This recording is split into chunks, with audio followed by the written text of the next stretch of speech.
So it's like crashing your car and you go and get the car fixed, you're going to be charged that excess. So I had surgery last year. If I then go back and have surgery between October last year and October this year, I don't need to pay that excess again. I can have surgery as many times as I like. That's a much better analogy, if I'm honest. If you've collectively gotten 24 months of payment, even if 10 years later you have cancer, you've extinguished that policy. Hey there, welcome back to another deep dive episode. And today we are talking about income protection benefit periods. And today in person, we have one of our awesome advisors, Natalia King. Thanks for joining us. Thanks for having me, Phil. It's very weird actually talking to you face to face. We can almost touch each other.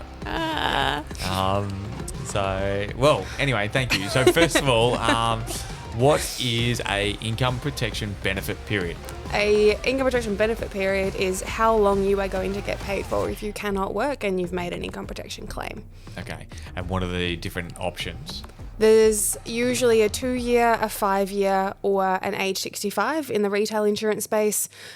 Group insurers, so your super fund insurance income protections have a 60 or a 67. There's some different ones going on. Funky ones out there. And some of the older policies did till age 70 as well, but let's just assume it's 2 years, 5 years, and age 65, and all of those things will influence the premium. So if you choose a shorter benefit period, it's going to be cheaper. A longer benefit period, it's going to be longer. Now, I'm sure anyone's watching this is looking at it going, "What? How can they do a X-minute video, a deep dive on the benefit period?" They've basically explained it, but not true. And the reason why we're doing this deep dive is because there's a lot of nuances. So let's talk about some of those misconceptions people may have when it comes to benefit periods. Yeah, today what I'm looking at is mostly those 2 and 5 year benefit periods. So, some people might think if you go and claim for 2 years and then you go back to work and you're all good, something else happens, you can then claim again for another 2 years, and you can just keep claiming for 2 years for as long as you need to, as long as there's a period kind of between where you go back to work. Yeah, but that may not be the case. Not always, no. So some insurers have like a collective benefit period in total. It is that number, And now, again, we're going to only talk about the 2 and 5 year benefit periods, because age 65 it doesn't matter collective because it tells you the end date of the benefit and instead of the length of the benefit. And so that's why, again, we love using age 65 benefit periods when it comes at Skye. As clients do start to get older, much closer to retirement, they may not need that age 65. But so that is one of the reasons why we like using it, because it actually has an end date of the benefit period instead of a length in time. Yeah, a length in time. All right, so as we talked about, there's kind of two things. It's like cumulative or like, hey, we get to restart. So talk to me a bit more about that. If we think about a continuation of the benefit period, so we'll go to a 5 year because it's probably easier to think about some scenarios with a 5 year rather than a 2. With a lot of the group insurance super funds, so thinking more around the UniSuper, Host Plus, AustralianSuper, those kinds of super funds, if you're on a claim, you spend 3 years off work, you then go back to work for a period of time, and every insurer has a different how long that period of time is, then you try to make another claim. Usually in the group space, you've only got 2 years left on that claim. Yeah. So you might think, oh, cool, well, I've got another 5 years. But in reality, you've only got another 2 years left because you've already used up. So you're just adding them together, essentially. So that's probably the easiest way to explain a continuation is you just add them together. The restarting is once that period of time that you've gone back to work for, which we can get into in a moment, has passed, it is treated as a brand new claim and a brand new benefit period. So you get the whole 5 years again. When it comes to income protection claims, there's two things. There's like a waiting period. How long do I need to wait before I start getting paid? And then the next thing is how long am I going to get paid for? Now, normally like they're not really linked for your first claim. Like how long your waiting period is doesn't actually matter how long your benefit period is and vice versa. But it does when we are talking about claims where we are, going on claim. and then we've been on claim for a period of time, we try and return to work, and then we realize that, our physical health or our mental health isn't at the capacity where we can actually go back to work full time. And so we actually need to go back on claim. So talk to me about those kind of waiting periods and restarting it. Yeah, if anyone wants to have a look for themselves, usually it's called a recurrence window or a relapse window in the PDSs, so you can control F and find your own way around. But the recurrence window for a lot of the insurers is 6 months. If you go back to work for less than 6 months, then it's just treated as a continuation of the claim. Yep. Kind of no matter what. If it's more than 6 months, it's treated as a new claim, and you've actually got to redo that waiting period again. So if your waiting period is 90 days, you serve that, you then go on claim for 18 months, but you go back to work for 3 months and you try and go on claim again because you're not quite well enough to actually keep working. You don't need to reserve that waiting period. So you can just start getting paid again straight away. But if you take you go back to work for 18 months, you've got to restart that waiting period and wait another 90 days to then get paid. Yeah. Now, let me try and do an analogy that I may completely butcher. So it's like crashing your car and you go and get the car fixed, you're going to be charged that excess. Now, after a few months, if they've redone a panel, you then go and look at it and you go, oh, actually, that panel wasn't fixed properly. It actually needs to go get fixed. If you go back to the insurer and say, hey, it wasn't fixed properly, I need you to fix it again. If you do that within a reasonable time frame, the insurer will go, okay, that makes sense. They didn't do the job properly. Yeah. Therefore, you're not paying the extra excess. If you wait 12 months and you go, oh, actually, I didn't notice that panel's still beaten up, let's go and get it fixed. If you've waited that 6 or 12 months, recurrence, the insurance company is going to say, well, we're assuming it's a new thing, even if it's connected to the original area. Yeah. It's a new one, so we're going to charge you the excess again. You didn't butcher it that much. Crude analogy. Crude, yeah. but it kind of works in my head. Most people understand car insurance and claiming. A lot of people have either been through an experience. Yeah. So we can look at it in a health insurance lens as well. And I only know this because I had to look at my own policy last year. My hospital excess, if I then so I had surgery last year, if I then go back and have surgery between October last year and October this year, I don't need to pay that excess again. I can have surgery as many times as I like. That's a much better analogy, if I'm honest. So good job. Okay, so now give us a real life example of an actual claims experience between two different insurers. So I'll compare one of our retail insurers. So we'll look at TAL and one of the group income protection. So looking at AustralianSuper. Yeah. Because a lot of people have AustralianSuper income default insurance. One of the biggest super funds in Australia. And who is the insurance company who insure AustralianSuper currently? TAL.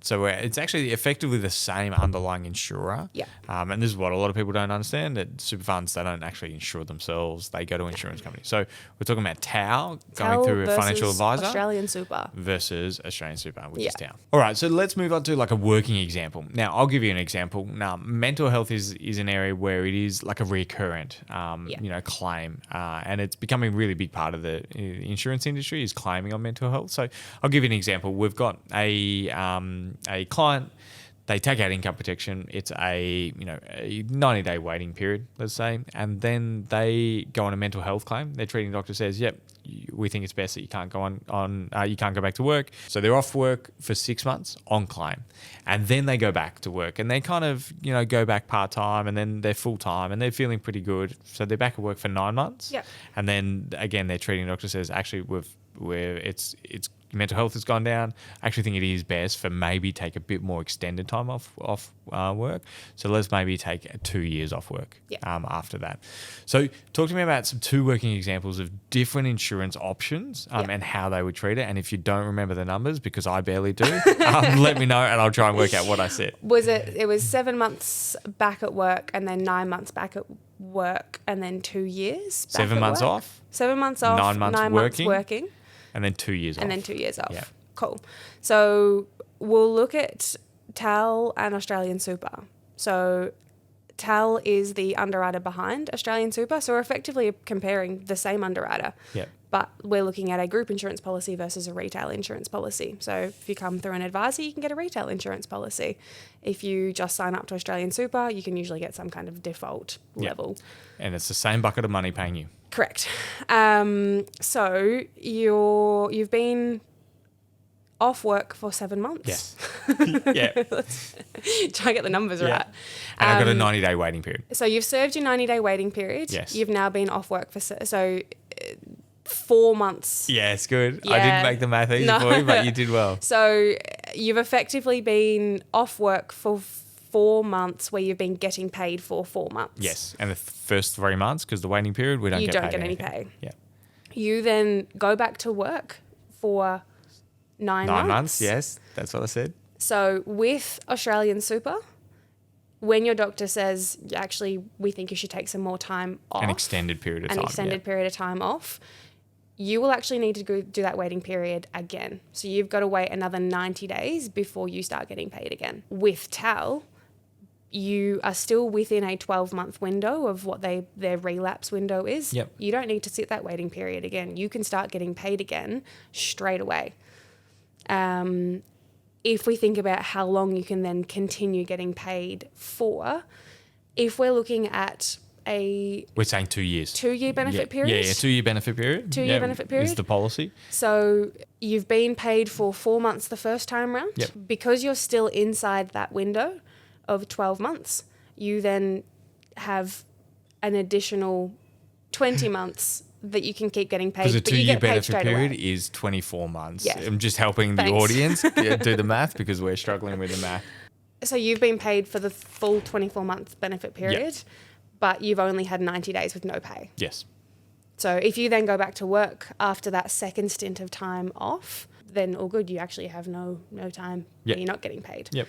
Other than that first 90 days. If we think about AustralianSuper, because you're outside that 6-month window, you need to serve the 90 days waiting again. Yep. So you've got to wait another 90 days to get paid. You've been paid for 4 months. So similarly to TAL, you only get the extra 20 months because it's the 2-year benefit period adds together. Yeah. Now the nuance here, so effectively the total amount is paid, except probably not, and I'll explain why. Is because we're serving that 90-day waiting period again. So if we're only off work for 2 years, we're only actually getting paid the 90 days less. 90 days less, yeah.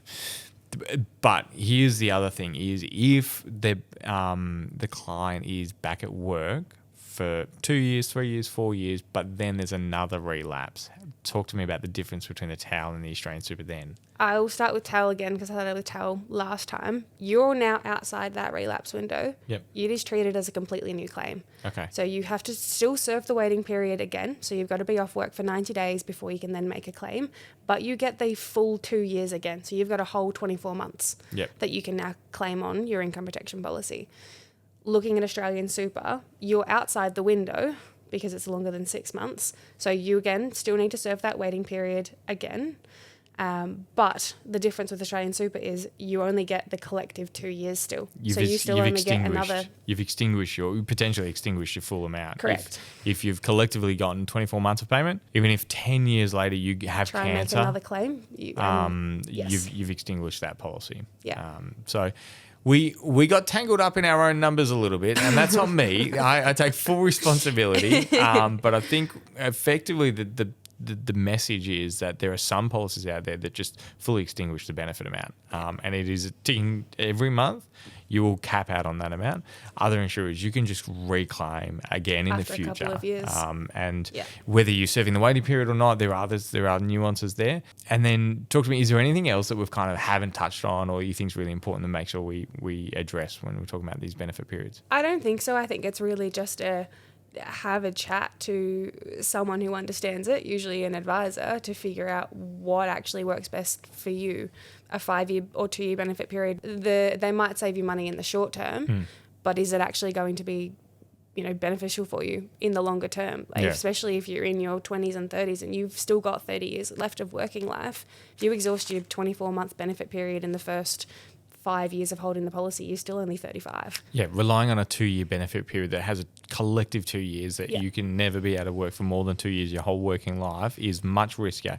Look, even if you do go with a 2-year or 5-year, which I don't love, I don't have, having it where it's that's the cap, and you may have 5 different events, health events that you may need to go back to and get the insurance coming in to pay for it.